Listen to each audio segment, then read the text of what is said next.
അപ്പോൾ പ്രദീപിനെ കുറിച്ച് ചോദിച്ചപ്പോൾ അമ്മ പറഞ്ഞു, പ്രദീപ് കഴിഞ്ഞ കുറേ വർഷങ്ങളായി അച്ഛൻ്റെ ചികിത്സയുമായി ഞങ്ങളുടെ വീട്ടിലെ ഒരാളെ പോലെ ഞങ്ങളുമായി സഹായിക്കുന്ന ഒരാളാണ്. മകള് മിസ്സായ ഉടനെ ആദ്യത്തെ ഓർമ്മ വന്നത് പ്രദീപിനെ ഒന്ന് വിളിക്കാന്ന് പറഞ്ഞിട്ട് മൊബൈലിലേക്ക് വിളിക്കുമ്പോൾ പ്രദീപ് ഫോൺ എടുക്കുന്നില്ല. അപ്പോഴും ഞങ്ങൾ വിചാരിച്ചു. Hello guys, welcome back. 14-കാരിയായ ശ്രേയ എന്ന് പറയുന്ന ഈ ഒരു കൊച്ചു പെൺകുട്ടിയെ, ഒരു പെഞ്ച് പെൺകുട്ടിയെ കണ്ടു കഴിഞ്ഞാൽ പാലുകൂടി മാറാത്തൊരു പെൺകുട്ടിയാണ്. ആ ഒരു പെൺകുട്ടിയെ 42 വയസ്സുകാരനായ ഈ ഒരു തെമ്മാടി എന്ന് തന്നെ പറയാം. അതിൽ കുറച്ചൊന്നും അവനെ വിശേഷിപ്പിക്കാൻ പറ്റില്ല. എനിവേ, ഇതെന്ന് പറയുന്ന ഇവൻ വിളിച്ചിറക്കിക്കൊണ്ടുപോയി. അതിനുശേഷം ഇവരുടെ ഈ ആത്മഹത്യയുമായി ബന്ധപ്പെട്ട് ധാരാളം ആൾക്കാർ ഇതുമായി ബന്ധപ്പെട്ട് വീഡിയോ ചെയ്യുന്നുണ്ട്. പോലീസിന്റെ നിഗമനം പറയുന്നുണ്ട്. വീട്ടുകാർ ഇപ്പോഴും പരാതിയുമായി മുന്നോട്ട് പോകുന്നുണ്ട്.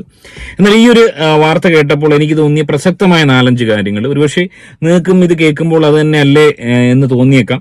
ഈ വിഷയവുമായി ബന്ധപ്പെട്ട് എനിക്ക് തോന്നിയ പ്രധാനപ്പെട്ട 4-5 കാര്യങ്ങൾ, എന്തുകൊണ്ടാണ് ഇത്തരം ഒരു ദുരന്തം ഈ ഒരു കുടുംബത്തിൽ ഉണ്ടായത്, അതിന്റെ ഒരു പ്രധാന കാരണക്കാരി ഈ ഒരു പെൺകുട്ടിയുടെ മാതാവെന്ന് തന്നെയാണ് ഞാൻ പറയാൻ ആഗ്രഹിക്കുന്നത്. ഒരുപക്ഷെ അത് കുറച്ച് കടന്നു കൈയാണെങ്കിലും ഈ ഒരു അവസരത്തിൽ പറയാതിരിക്കാൻ നിവൃത്തിയില്ല. സമാന രീതിയിൽ ഒരുപക്ഷെ ഇപ്പോഴും കടന്നു പോകുന്ന ആളുകൾക്ക് ഒരുപക്ഷെ അതുകൊണ്ടൊരു ഗുണകരമായേക്കാം. സോ ഈ വീഡിയോ മാക്സിമം നിങ്ങൾ മറ്റുള്ളവരെയൊക്കെ ഷെയർ ചെയ്യാൻ ശ്രമിക്കുക. വീഡിയോ ലൈക്ക് ചെയ്ത് സബ്സ്ക്രൈബ് ചെയ്ത് കാണാൻ ശ്രമിക്കുക. ഇനി ഇവരുടെ രണ്ടുപേരുടെയും ഫോണ് പോലീസ് കസ്റ്റഡിയിലുണ്ട്. ഫോണിൽ നിന്നും 500ഓളം ഫോട്ടോകൾ പോലീസിന് ലഭ്യമായിരിക്കുന്നു എന്നാണ് മനസ്സിലാക്കാൻ സാധിക്കുന്നത്. അതായത് ഇവർ തമ്മിലുള്ള ബന്ധം ഒരുപാട് നാളുകൾക്ക് മുന്നേ തുടങ്ങിയിരുന്നു എന്നുള്ളതാണ് വാസ്തവം. ഇവിടെ പ്രധാനമായും പോലീസിനോ അല്ലെങ്കിൽ മറ്റാർക്കോ അല്ല പിഴവ് സംഭവിച്ചിരിക്കുന്നത്. ഇവിടെ ഏറ്റവും വലിയ പിഴവ് സംഭവിച്ചതായി ഞാൻ മനസ്സിലാക്കുന്നത് വീട്ടുകാർക്ക് തന്നെയാണ്. എസ്പെഷ്യലി ഈ ഒരു പെൺകുട്ടിയുടെ അമ്മയ്ക്ക് തന്നെയാണെന്ന് നിസ്സംശയം പറയാം. നമുക്ക് എന്തൊക്കെയാണെന്നുള്ള കാര്യം ഓരോന്നായി പരിശോധിക്കാം. പ്രദീപ് കഴിഞ്ഞ കുറേ വർഷങ്ങളായി അച്ഛൻ്റെ ചികിത്സയുമായി ഞങ്ങളുടെ വീട്ടിലെ ഒരാളെ പോലെ ഞങ്ങളുമായി സഹായിക്കുന്ന ഒരാളാണ്. മകള് മിസ്സായ ഉടനെ ആദ്യത്തെ ഓർമ്മ വന്നത് പ്രദീപിനെ ഒന്ന് വിളിക്കാന്ന് പറഞ്ഞിട്ട് മൊബൈലിലേക്ക് വിളിക്കുമ്പോൾ പ്രദീപ് ഫോൺ എടുക്കുന്നില്ല. അപ്പോഴും ഞങ്ങൾ വിചാരിച്ചു തിരിച്ചു വിളിക്കുന്നു. പിന്നീടാണ് അറിയുന്ന പ്രദീപും കൂടി മിസ്സിങ് ആണെന്ന്. ഞങ്ങൾ പല രീതിയിലും ചോദിച്ചപ്പോൾ എന്തായാലും അവർ എവിടെയെങ്കിലും ഉണ്ടാവും, കിട്ടും എന്നുള്ള ഒരു പ്രതീക്ഷയിലായിരുന്നു. പക്ഷേ ഇത്രയും ഒരു നാളുകൾ കഴിഞ്ഞ് വീടിൻ്റെ തൊട്ടടുത്ത് തന്നെ അവരെ ഈ രീതിയിൽ കണ്ടു എന്നുള്ളത് ദൗർഭാഗ്യകരമാണ്, വല്ലാത്ത സങ്കടകരമാണ്. ഇവിടെ മനസ്സിലാക്കാൻ സാധിക്കുന്നത് കുട്ടിക്കാലം മുതൽ ഈ പ്രദീപ് എന്ന് പറയുന്ന ഈ 42-കാരൻ അവിവാഹിതനാണ്, ചില കേസുകളിൽ പ്രതിയാണ്. പൊതുവെ ഒരു സ്ത്രീ വിഷയത്തിൽ താല്പര്യമുള്ള ആളാണ് പ്രദീപ് എന്ന് പ്രദീപിന്റെ കൂട്ടുകാർക്കിടയിൽ തന്നെ ആളുകൾ പറയുന്നതായാണ് അറിയാൻ കഴിയുന്നത്. അത്തരം ഒരു വ്യക്തിയായ പ്രദീപിന് കുട്ടിക്കാലം, അതായത് ഈ കുട്ടികളുടെ കുട്ടിക്കാലം മുതൽ തന്നെ 2 പെൺകുട്ടികളാണ് ഈ മാതാപിതാക്കൾക്കുള്ളത്. കുട്ടിക്കാലം മുതൽ തന്നെ ഈ പ്രദീപിന്റെ സാമീപ്യം ഇവരുടെ വീട്ടിലുണ്ടായിരുന്നു എന്നുള്ളതാണ് ഇവർ തന്നെ പറയുന്നത്. തുടർന്ന് ഈ അച്ഛൻ എന്ന് പറയുന്ന ഈ ഒരു വ്യക്തിക്ക് അദ്ദേഹത്തിന് ചില ആരോഗ്യ പ്രശ്നങ്ങൾ വരികയും അസുഖക്കാരനാവുകയും ചെയ്യുന്നു. അതിനെ തുടർന്ന് കൂടുതൽ അടുപ്പക്കാരനായി ഈ പ്രദീപ് ഈ വീട്ടിൽ മാറുകയാണ് ചെയ്യുന്നത്. കുട്ടികളെ അങ്ങോട്ടും ഇങ്ങോട്ടും കൊണ്ടുവരാനും അതുപോലെ തന്നെ ഈ അച്ഛനെ ചികിത്സയ്ക്ക് വേണ്ടി കൊണ്ടുപോകാനും അമ്മയെ സഹായിക്കാനും ഒക്കെയുള്ള വലിയൊരു കരുതൽ ഈ പ്രദീപിന്റെ ഭാഗത്തു നിന്നുണ്ടായിരുന്നു. ആ സമയത്ത് ഈ കുട്ടികൾ കൊച്ചുകുട്ടികളാണ്. എന്നാൽ കാലക്രമേണ ശ്രേയ വളർന്നു വലുതാവുന്നു. ആ സമയത്താണ് ഈ പ്രദീപ് എന്ന് പറയുന്ന അവിവാഹിതനായ പ്രദീപിന് ഈ ശ്രേയയോട് ഒരു താല്പര്യം ഉണ്ടാകുന്നു. ആ ഒരു താല്പര്യം മനസ്സിലാക്കാൻ ഈ വീട്ടുകാർക്ക് സാധിക്കുന്നില്ല. അവിടെ ഏറ്റവും വലിയൊരു ഗുരുതര പിഴവ് ഇവരുടെ ഭാഗത്തു നിന്നുണ്ടായിരിക്കുന്നത് ഇവരുമായി ബന്ധപ്പെട്ട്, അതായത് ഈ പെൺകുട്ടി ശ്രേയ എന്ന് പറയുന്ന ഈ 14-കാരിയും 42 വയസ്സുകാരനായ ഈ തെമ്മാടിയും തമ്മിൽ ചില അസ്വാഭാവികത തോന്നിയ, അല്ലെങ്കിൽ അനവസരത്തിൽ ഇവരെ ചില സ്ഥലങ്ങളിൽ കണ്ടു എന്ന് സംശയം തോന്നിയ ഒരു സമീപവാസി പോക്സോ കേസ് ഇതുമായി ബന്ധപ്പെട്ട് സ്വയം കൊടുത്തു എന്നാണ് അറിയാൻ കഴിയുന്നത്. ചൈൽഡ് ലൈനിൽ ഒരു കംപ്ലൈന്റ് കൊടുക്കുന്നു. ഇത്തരം ചില ചൈൽഡ് അബ്യൂസുകൾ നടക്കുന്നുവെന്ന് പരാതി കൊടുക്കുന്നു. അതിനെ തുടർന്ന് ചൈൽഡ് ലൈനിൽ നിന്നും ഈ മാതാപിതാക്കളെ വിളിച്ച് അമ്മയോടും അച്ഛനോടും കാര്യം തിരക്കിയപ്പോൾ ഇവർ പറഞ്ഞത്, അത് തന്നെയാണ് ഏറ്റവും വലിയ ഗുരുതര പിഴവ്. ഇവർ പറഞ്ഞത് സഹോദര ബന്ധമാണ് പ്രദീപും തന്റെ മകളും തമ്മിലെന്നാണ് ഇവർ പറഞ്ഞത്. അതായത് ഈ അമ്മയ്ക്കും അച്ഛനും, എസ്പെഷ്യലി അമ്മയ്ക്ക് പ്രദീപ് എന്ന് പറയുന്ന ഈ വ്യക്തിയെ അത്രയും അധികം വിശ്വാസമായിരുന്നു. ഒരുപക്ഷെ ചൈൽഡ് ലൈനിൽ ഈ ഒരു പരാതി ഉന്നയിച്ച വ്യക്തി മാനം കെടുത്താനോ വേണ്ടി ചെയ്തതാണെന്ന് പോലും ഇവര് ചിന്തിച്ചിട്ടുണ്ടാവാം. അവിടെ ഏറ്റവും വലിയ ഗുരുതര പിഴവെന്ന് ഞാൻ പറയുന്നത്, ഇത്തരം ഒരു ആരോപണം ഉണ്ടായ സ്ഥിതിക്ക് ഈ പെൺകുട്ടിയുടെ ഫോണെങ്കിലും അറ്റ്ലീസ്റ്റ് ഒന്ന് ചെക്ക് ചെയ്യാൻ ഇവർ തയ്യാറാകണമായിരുന്നു. ഒരു തേർഡ് പേഴ്സൺ ഇതുപോലൊരു കാര്യം ചൈൽഡ് ലൈനിൽ കംപ്ലൈന്റ് ചെയ്യുമ്പോൾ അതിൽ എന്തെങ്കിലും ഒരു സത്യാവസ്ഥ ഉണ്ടോ, എങ്ങനെയാണ് തങ്ങളുടെ മകളെ ഈ പ്രദീപ് കാണുന്നത്, എന്തെങ്കിലും തരത്തിൽ ഇവർ തമ്മിൽ ഒരു അസ്വാഭാവികതയുള്ള ബന്ധമുണ്ടോ എന്ന് പരിശോധിക്കാൻ ഇവർ തയ്യാറായില്ല.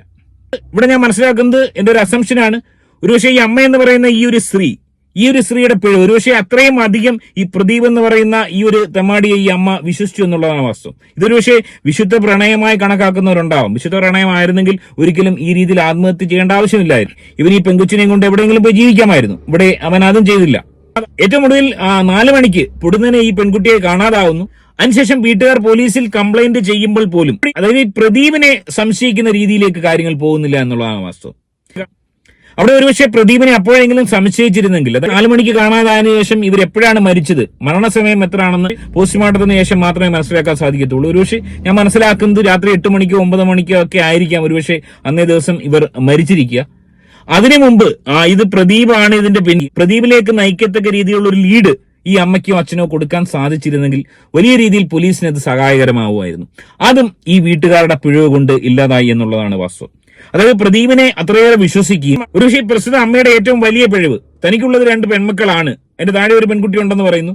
തന്റെ മകൾ വളർന്നു വരുന്നതും, അല്ലെങ്കിൽ തന്റെ മകളെ പ്രദീപ് എന്ന് പറയുന്ന അന്യപുരുഷനായ ഒരുത്തൻ തങ്ങളുടെ വീട്ടിൽ സാമീപ്യം നടത്തുമ്പോൾ അവൻ തന്റെ മകളെ കാണുന്ന സഹോദര തുല്യമാണെന്ന് ചിന്തിക്കാൻ മാത്രം, അവരെ സംശയിക്കാതിരിക്കാൻ മാത്രം ഒരു വിഡ്ഢിയായിരുന്നു ഈ തള്ള അല്ലെങ്കിൽ ഈ തന്ത.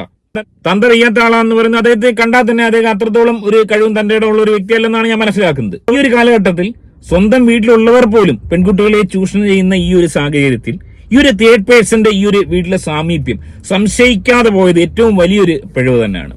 ഇത് പല അമ്മമാർക്കും ഒരു പാഠമാണ്. അതുപോലെ തന്നെ ഈ ഒരു വിഷയത്തിൽ അമ്മയ്ക്ക് ഈ പ്രദീപുമായി എന്തെങ്കിലും വഴിവിട്ട ബന്ധം ഉണ്ടായിരുന്നോ അതും പരിശോധിക്കപ്പെടേണ്ടത് തന്നെയാണ്. എന്റെ ഒരു അസംഷനാണ്, ഒരുപക്ഷെ ശരിയായിരിക്കാം.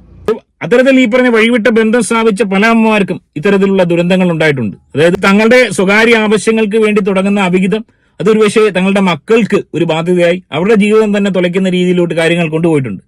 സോ അത്തരത്തിലും ഒരു അന്വേഷണം ഇവിടെ ആവശ്യം തന്നെയാണ്. ഇവിടെ ഫോണിൽ നിന്നും ഏതാണ്ട് 90 ഫോട്ടോകൾ ഈ പറഞ്ഞ ബന്ധുവിന് അയച്ചു കൊടുത്ത് പ്രദീപ് എന്നാണ് മനസ്സിലാക്കുന്നത്. അതായത് ഈ പ്രദീപിന്റെ കയ്യിൽ, പ്രദീപിന്റെ ഫോണിൽ വർഷങ്ങളായിട്ടുള്ള ഇവർ തമ്മിലുള്ള ഫോട്ടോകൾ ഉണ്ടായിരുന്നു. ഈ കാലഘട്ടത്തിൽ എപ്പോഴെങ്കിലും ഈ ഒരു പോക്സോ കേസ് വന്ന സമയത്തെങ്കിലും ഈ പെൺകുട്ടിയുടെ ഫോൺ പരിശോധിക്കാൻ ഒന്ന് തയ്യാറാവാതിരുന്നത് ഏറ്റവും വലിയ മണ്ടത്തരം, ഏറ്റവും വലിയ വിഡ്ഢിത്തമായാണ് ഞാൻ മനസ്സിലാക്കുന്നത്. പ്രദീപ് എന്ന് പറയുന്ന കേവലം ഒരു ഓട്ടോക്കാരനായ വീട്ടിൽ സഹായത്തിന് വരുന്ന ഈ ഒരു വ്യക്തിയിൽ ഉണ്ടായിരുന്ന അമിത വിശ്വാസം, തങ്ങളുടെ മക്കളെ സഹോദരിയെ പോലെ കാണുമെന്ന് ചിന്തിച്ച ആ ഒരു മൂഢത്വം, അതിന് തന്നെയാണ് വലിയ വില കൊടുക്കേണ്ടി വന്നത്.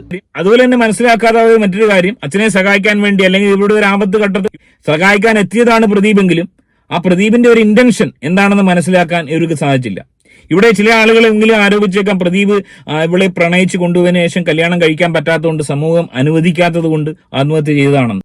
അവിടെ പ്രദീപിന് നാട് വിട്ടു പോകാമായിരുന്നു. ഈ പെൺകുട്ടി ഗർഭിണിയാണോ എന്നുള്ള കാര്യം പരിശോധിക്കപ്പെടേണ്ടതുണ്ട്. അതുകൊണ്ടാണോ ഇനിയിപ്പോൾ ആത്മഹത്യ ചെയ്തെന്ന് അറിയാൻ കഴിയില്ല. അതുപോലെ തന്നെ 14-കാരിയായ 10ാം ക്ലാസ്സിൽ പഠിക്കുന്ന പെൺകുട്ടി 42-കാരനെ പ്രേമിച്ചിറങ്ങിപ്പോയതിനെ പഠിക്കുന്ന ആൾക്കാരുമുണ്ട്. ആ പെൺകുട്ടിയെ അതിൽ നമുക്ക് കുറ്റം പറയാൻ സാധിക്കത്തില്ല. കാരണം ആ പെൺകുട്ടിയെ സംബന്ധിച്ച് ഈ പ്രദീപ് എന്ന് പറയുന്നതിനെ കണ്ടാൽ അധികം പ്രായം തോന്നിക്കത്തില്ല. അവന് ഏതാണ്ട് 27 വയസ്സാണെന്ന് പറഞ്ഞാലും വിശ്വസിക്കും. ചില ആളുകൾ അങ്ങനെയാണ്, കണ്ടു കഴിഞ്ഞാൽ പ്രായം തോന്നിക്കത്തില്ല. സോ തീർച്ചയായും ആ ഒരു പെൺകുട്ടിയിൽ ഇത്രയും കാലത്തെ ഒരു സാമീപ്യം വെച്ച് പെൺകുട്ടി പ്രായമായി വന്നപ്പോൾ ഈ പറഞ്ഞ ഓട്ടോക്കാരനുമായിട്ടൊരു പ്രണയം ഉണ്ടാകുകയും അത് തടയിടാതെ തന്നേക്കാൾ ഏറെ വയസ്സിന് ഇളയതാണെന്ന് മനസ്സിലാക്കാതെ അത് ഒരു പ്രണയമാക്കി വളർത്തിക്കൊണ്ടുവന്നത് ഈ തെമ്മാടിയായ ഈ പ്രദീപ് എന്ന് പറയുന്ന ഇവന്റെ ഒരു ദുഷിച്ച മനസ്സാണ്. അതിന് വളം വെച്ച് കൊടുത്തത് 100% ഈ വീട്ടുകാരാണെന്നുള്ള കാര്യത്തിൽ സംശയമില്ല. ഇത്തരം സംഭവങ്ങളൊക്കെ ഒരുപാട് പേർക്കൊരു പാഠമാണ്. അമിതമായി മറ്റുള്ളവരെ വിശ്വസിച്ച് ഡ്രൈവർമാരെ അല്ലെങ്കിൽ ഓരോരുത്തരുടെയും വീട്ടിൽ ഇതേപോലെ സഹായവുമായി വരുന്ന ആൾക്കാരെ അവരെ അമിതമായി വിശ്വസിക്കുന്നവർക്കുള്ള വലിയൊരു പാഠം തന്നെയാണ്. എനിവേ, ഈ വിഷയത്തിൽ പോലീസിനെ കുറ്റം പറയാനോ അല്ലെങ്കിൽ മറ്റാരെങ്കിലും കുറ്റം പറയാനോ എന്തെങ്കിലും തരത്തിലുള്ള ഒരു സാധ്യത ഞാൻ കാണുന്നില്ല. ഇവിടെ 100% തെറ്റ് പറ്റിയിരിക്കുന്ന, ഗുരുതര പിഴവ് സംഭവിച്ചിരിക്കുന്നത് ഈ പെൺകുട്ടിയുടെ വീട്ടുകാർക്ക് തന്നെയാണെന്നുള്ള കാര്യത്തിൽ സംശയമില്ല. ഇനിവേ ഇത്തരം സംഭവങ്ങൾ ഇനി ഉണ്ടാവാതിരിക്കട്ടെ, അല്ലെങ്കിൽ ഇത്തരം സമാന അവസ്ഥയിൽ കടന്നു പോകുന്നവർ കുറച്ചുകൂടി അലേർട്ടായിരിക്കാൻ ശ്രദ്ധിക്കുക. ഈ വിഷയത്തിൽ നിങ്ങളുടെ അഭിപ്രായം കമന്റായി രേഖപ്പെടുത്തുക.